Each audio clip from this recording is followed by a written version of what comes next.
Rajesh exports की story हमें 5 powerful lesson सिखाती है।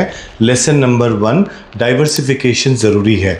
अगर आपके पोर्टफोलियो में सिर्फ एक ही स्टॉक है तो एक पर्टिकुलर मार्केट में कोई भी न्यूज़ आने से आपका पूरा पोर्टफोलियो सीरियसली इम्पैक्ट कर सकता है। तो lesson number 2, margin of safety रखो।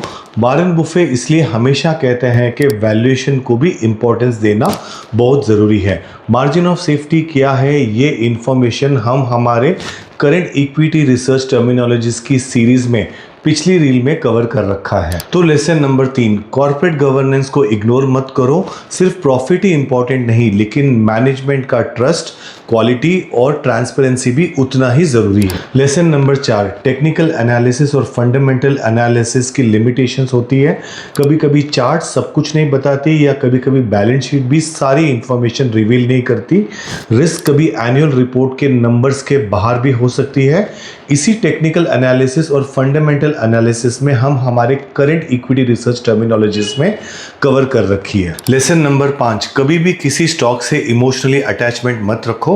मैं खुद प्रीवियसली राजेश एक्सपोर्ट का शेयर होल्डर रहा हूं, लेकिन किसी भी इन्वेस्टर को अपनी असली लॉयल्टी कंपनी से नहीं बल्कि अपने कैपिटल से पहले होनी चाहिए। असली बात यह है कि कैपिटल बचाने को कैपिटल कमाने से ज़्यादा इंपॉर्टेंट समझना चाहिए।